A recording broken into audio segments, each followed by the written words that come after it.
Today's class is a physio ball class. Some people call them Swiss balls. I'm going to make it for the whole body, and I'll do it in two parts. So if you want to, you could do a 30-minute session, or if you're feeling like you want to go even harder and do the full hour. The first half will be more leg focused, and the second half will be more abdominal focused. But really, anything you do on the ball is going to be strengthening your core. It's one of the hardest things. I think for my own personal choice, I would say that the roller is the hardest thing, the air cushion, the roller, but the Swiss ball is very close second. Anything that makes you wobbly and unstable is going to cause your core to be activated, and so that every single movement, whether it's an arm movement or a leg movement, is still primarily going to be abdominal and your back. So a really great thing to have. Sizes of ball, well, really the test is when you sit on the ball, maybe I should do that sideways. When you sit on the ball, your hips should be fractionally higher than your knees. If you're much higher than your knees, that's going to raise the difficulty. If you're lower, it's going to make it easier, but it's not the best size for you if you're not able to come into what's called neutral pelvis. So if you just put your fingers on your bones at the front, you've got your pubic bone and your hip bones, they should be nicely vertical, and that puts you into that nice neutral spine.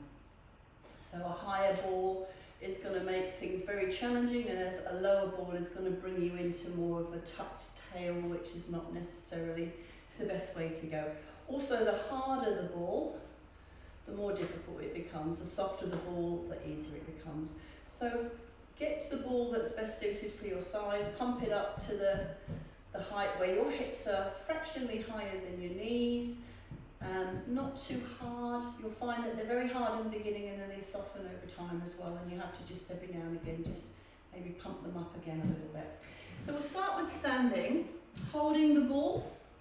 Have your feet a little bit wider than your hips, toes slightly turned out. We're going to do a little plie squat, a wide-kneed squat. Touch the chest, and then you're reaching forward towards the ceiling. So from the side, you've got your plie, touch your chest, you're reaching forward. So you're not necessarily trying to touch the ceiling. I've got quite a low ceiling in here, so I'm just going higher than my head on a diagonal. So it's a nice way just to wake up your shoulder girdle. You could add a gentle squeeze of your palms. That's really going to get the chest, shoulders, upper back muscles working. Biceps, triceps. So this movement is aerobic. So you need to do about 10 of these, and you start to notice that every muscle in the body is working. You're getting the big muscles of your legs working, your bottom. Couple more. So you could do 10 or 15 of these, and it would be a great warm-up. Last one. Stretch. So what I want you to do now is stay in that plie position. So second position, toes turned out. Put the ball in front of you. Just stretch the ball out in front of you, and as you do that, you can't quite see because the ball is in the way. You're pressing your knees backwards to really stretch your hips, your adductors. Nice straight spine. So if you lean forward, you can go a lot lower, but you're taking the weight and the work out of the legs and putting it into your spine. You want to keep your shoulders over your hips. Only go to a depth that your knees are still lining up with your big toes. You might want to come in a bit if that's not happening. You want to feel a nice stretch in your bottom. Breathe in, breathe out. Breathe in, breathe out. Breathe in, breathe out. You could take your right hand and you could just reach it in front of you. So your right knee, your left knee is bent, your right leg is straight. You come back into center, and then you do the opposite. So you're bending the knee towards the side that you're moving forward from. So left hand to right corner, right knee bent. Right hand to left corner, left knee bent. This is a form of a saw. If you take your other arm behind you, you get a bit of a stretch. For you, once you can see what you're doing, you're better off looking at the ball not looking at me. And if you've got a strong neck, you could turn your head and you could look behind. We're still warming up, so if you've got problems with the neck, then maybe you won't add that head turn until later on in the class. So just pick the ball up, still with the wide stance. You're going to chop the ball to the left knee and you're going to rotate at waist height and pull the belly button to the back of the spine. Chop to the knee and twist. Chop to the knee and twist. So it's a really nice spiral line, rotational movement. Chop to the knee. Now pull the belly button to the spine, but start to go higher. Chop to the knee and stretching high. Generally looking at the ball so that the spine is all moving together. You don't want your neck doing something separate. So again, these become quite aerobic after a while. Last one, we're doing 10. Come back into center. Chop the ball to the right knee. Imprint your belly button, turn at waist height. So start easy. Chop to the knee. Twisting at waist height. Pulling the belly button to the back of your spine. Stabilize the spine through rotation. 4. Chopping. 5. Then we start to go higher. Chop to the knee and reach a little bit higher. Chop to the knee, even higher. Chopping, you're looking at the ball. And again, reach, reach, reach, one more. So everything's waking up nicely and come back into center. Have the feet at hip space, toes turned to front. This one's for the shoulders. You're going to take one hand at the North Pole, one hand at the South Pole, and then you're going to switch the poles. So from the side, switch the poles, switch. Keep your arms long, don't bend your elbows. And just feel that nice stretch through the shoulders. That's good. Take the ball to the chest. Push up and out, a gentle squeeze of the palms. Chest and reach and press. So this is the chest, shoulders, upper back exercise. Reach and press. Reach and press. Reach and press. One more. Come back in. Have the feet at hip space. Figure of 8. As you do your figure of 8, keep your pelvis perfectly still, and then the work is coming from your obliques and from your upper abs. So it's quite a nice one just to really start to get into your core. Last one. Come back into center. This one you've got to be a little bit careful of. If you feel wobbly, if you haven't got good balance coordination, stand next to something that you can hold on to, maybe the back of a chair. You're going to put one foot on the ball. You're in what's called attitude. The knee is turned out at an angle, the hips are nice and level, and you're just going to extend your leg and come back in. So it helps to fix your gaze on something that's not moving. So maybe at the moment that's me. And we all would have chosen our favoured side. So I'm right-handed, I chose my right leg. So that tells us when we get to the left leg, it might not be quite so easy. So balance coordination exercises are always really good to do. Do about 10. So keeping the focus in the legs, last one. Lovely. So now, bring the left foot onto the ball. So I'm already finding it a little bit harder. Turn the leg into attitude, which is turned out at an angle. Hold the hips, keep them nice and steady. Look at that unmoving thing, that's your focal point. So I can still do this, I can still keep everything still in the box of my body, but I'm really having to work quite a bit harder. So it's always good to work on that weaker side. Try and get it to match up. Not to have a favoured side, not to be strongly right-brained or left-brained, but trying to have the brain fairly equal. And again, 2 more.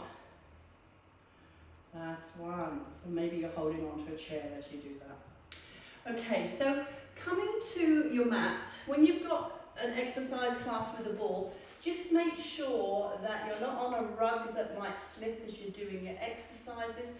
So you want to have your feet and the ball on the mat, or if you've got the foot off the mat, it's on a floor that's not going to move and slide around, so no rugs around. Just make sure that you've got no coffee tables around or things that you could fall onto, just as a precaution.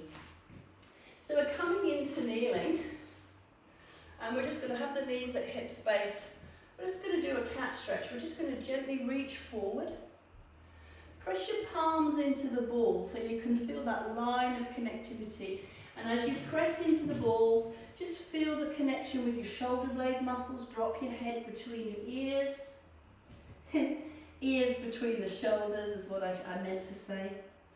And just relax your neck. Pull the belly up under the ribs.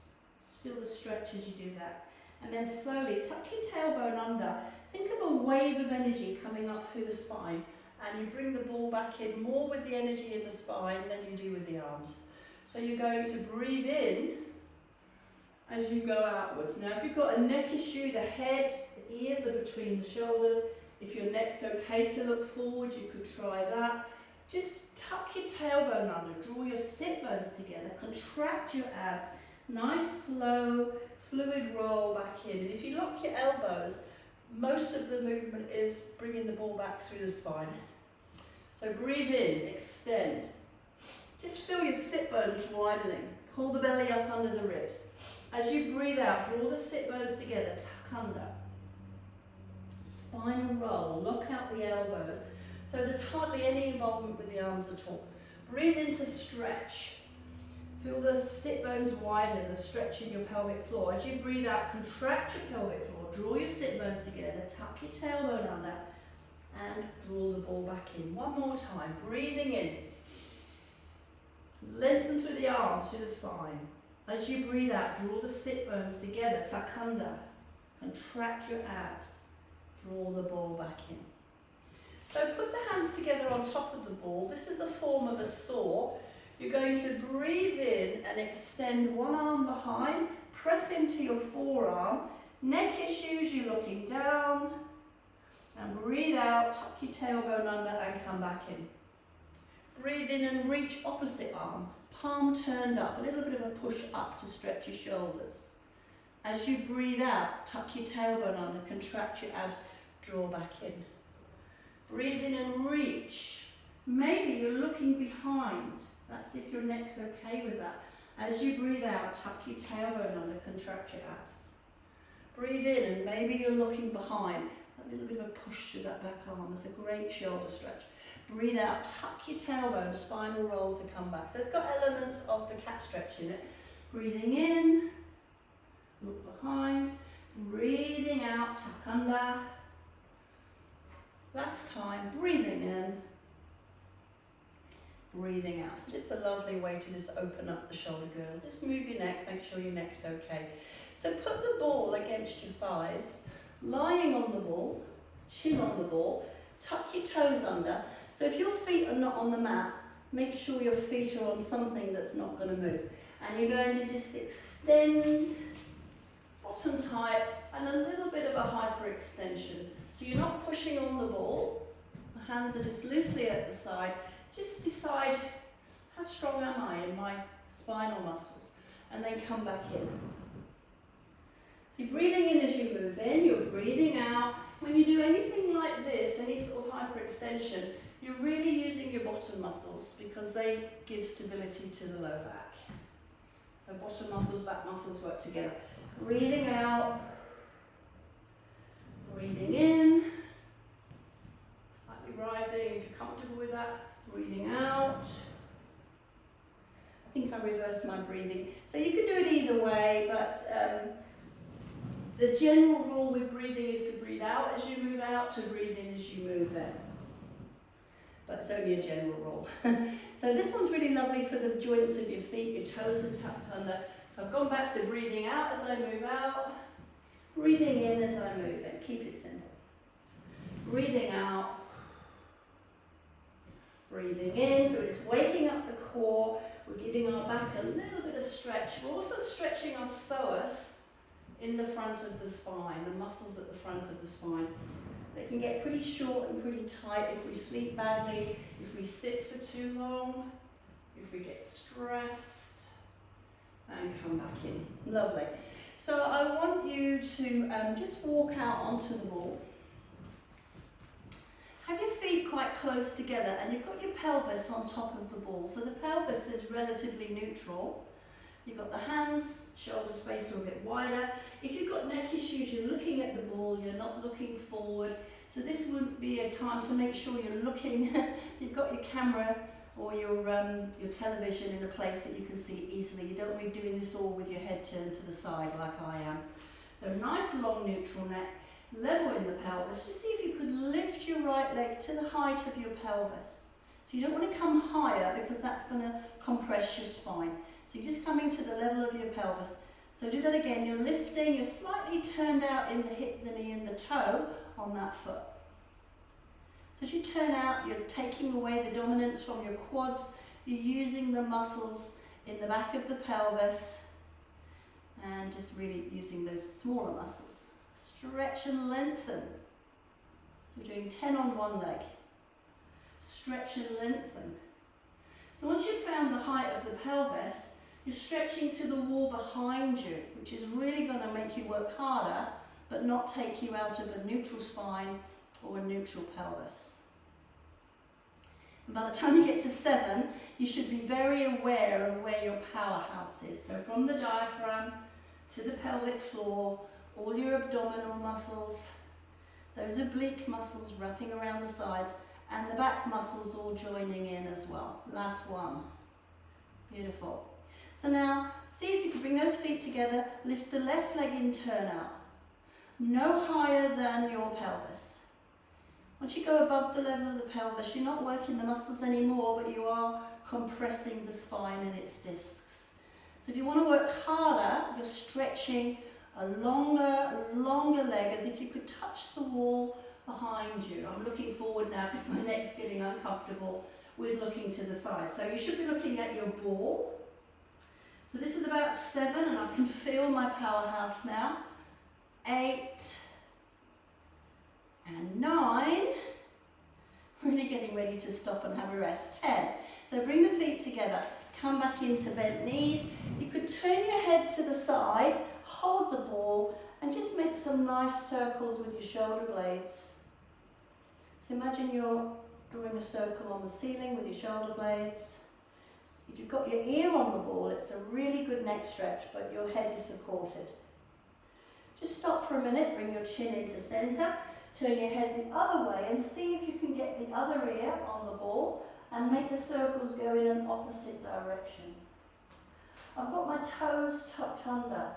I'm still working on the fascia in the feet, the flexibility in the toes and the plantar fascia. And then come back into centre and bring the chin back into centre. So with the toes tucked under, move back out into extension again.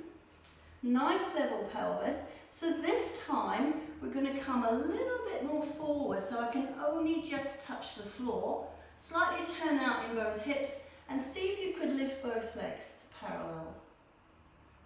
So you can only lift the legs if you're far enough forward on the ball. If you're too far back, you've got too much weight behind you. So you've got to find that perfect point where you're relatively lighter in the legs and you can just lift those legs easily.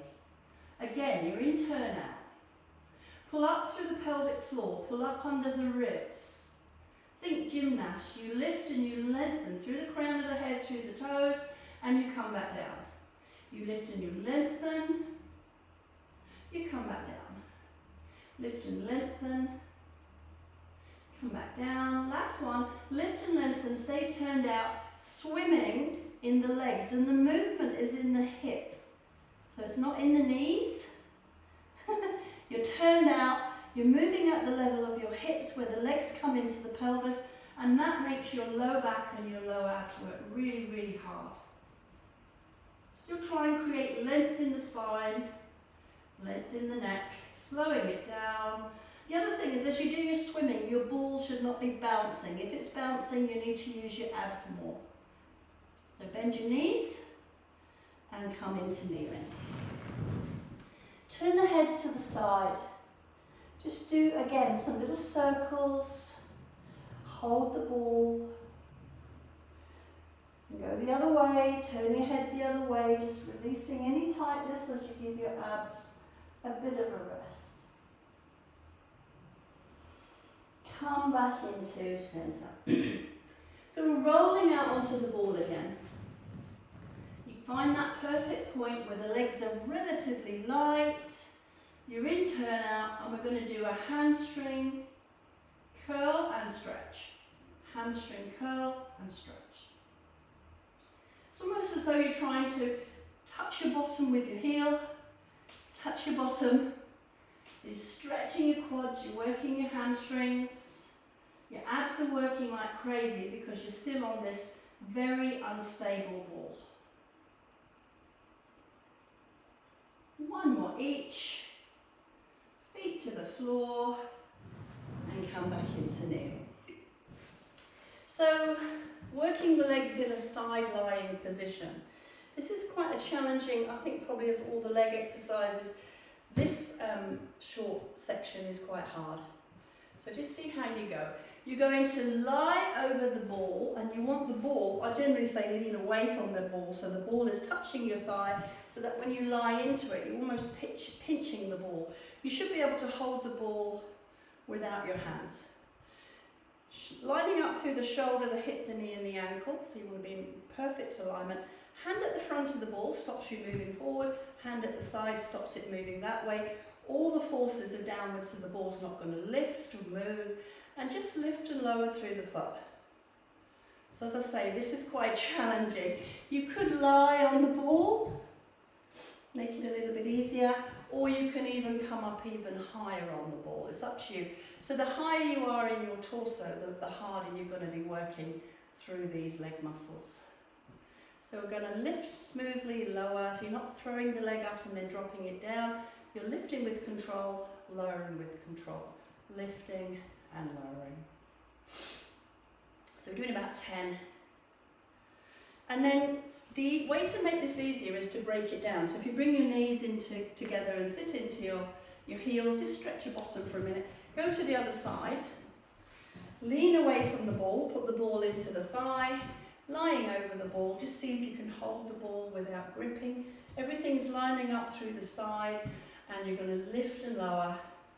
And what you'll notice immediately is one side is stronger and the other side is weaker. So generally we have a dominant side. So you're going to notice straight away if you're on the good side or the bad side.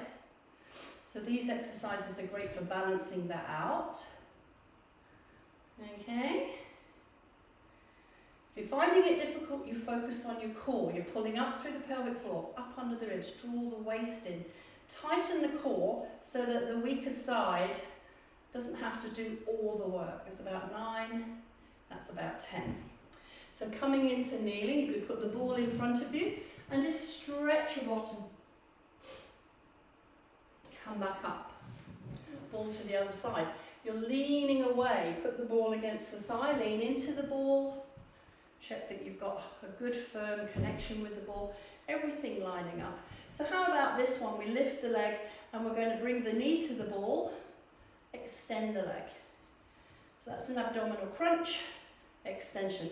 You could do your abdominal crunch and then you could touch the floor. It's a little bit easier. Abdominal crunch, or you could go to lifted.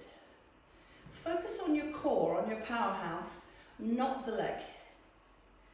Okay, so if all your focus is in the leg, you won't be focusing enough on your abs to be coming from that strong center. 7, crunch, 8, crunch, 9, don't forget to breathe, and last one, 10. If you say the number out loud, you're going to be breathing, you're not going to be holding your breath. That's a little tip. So lean away, put the ball against the thigh, leaning into it. Make sure you're nicely lining up through the side. Abdominal crunch, extend. Abdominal crunch, extend. If you want to go easier, you crunch, but you touch the floor. So you're not taking too much load bearing into those hips and glutes. This is 6. This is 7. So if you count out loud, you're going to be breathing. 8, not holding your breath. 9, big muscles, so you know that you're working. 10, and come back down. So take the ball in front of you and stretch. Take a nice breath while you're there, just to restore. Feel the lungs at the back of the rib cage, the sides of the rib cage, and then slowly roll back in. So we'll do one more. There's a whole range of exercises you can do in this sideline position. Lean away, lying over the ball, lifting the leg up. So how about we kick our bottom again and then take the foot to the floor. Kick and extend. So the floor version is a little bit easier. Kick or into a lifted version. Kick, focus on your powerhouse. Kick. This is very much hamstrings and bottom, this one. So this is 5. This is 6. 7. So great for toning the legs. 8. 9. Last one. 10. Put the foot on the floor. Just take that top arm and just reach and just give yourself a nice stretch. Take a breath, just getting into that whole top side of your body and slowly come back up. Knees together. Stretch. Drop the hips and the bottom into the heels. Take that wide breath into the back of the rib cage. Expand. And as you breathe out, rolling up through. Other side. Lean away. So if you wanted to make this harder, you could do all 3 exercises, bang, bang, bang, one after another. Much more challenging. Changing sides gives you a little bit of a breather. So make sure you've got that good alignment, you've got the good connection with the ball. So you're kicking your bottom, you're touching the floor. Kicking the bottom, connect with your bottom, touch the floor. Maybe you're going to that lifted version. 3, 4, I'm on my weaker side. 5, so I'm really having to connect with my powerhouse. 6, kick. 7, kick. 8, the slower you do them, the harder they get. 9, kick. Last one, 10, and come back down. And come back into kneeling. So once you've done that, your bottom has worked really hard. So just see how that feels. So a great stretch for the bottom after this is just to come into feet wide. So in the wide position, and you just start by rolling the ball forward, tuck the chin, pull the belly up under the ribs, pull your toes, your big toes up towards your knees, and gently come back. So just getting into your superficial back line. You could do a bit of an up stretch. Look up, lift the heart. So you're breathing out and you pull the belly up under the ribs, pull the toes towards the knees. You're breathing in and you're lifting the head, lifting the heart. Breathing out, pull the belly up under the ribs. Breathing in, lift the heart. Breathing out. Breathing in. Now bring your head into neutral. Right hand to left foot, the saw, and come back in. Left hand to right foot. Pull the belly button to the back of the rib cage. Take your other arm behind you. Might not be able to see that with the ball. And you're trying to push the palm up towards the ceiling in the back hand.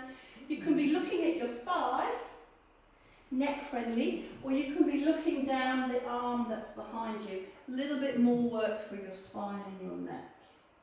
Come back in. So one more time to this side, one more time to this side, and come back into centre. And you finish the first half of the Swiss ball workout. If you want to, you carry on now and do the second half.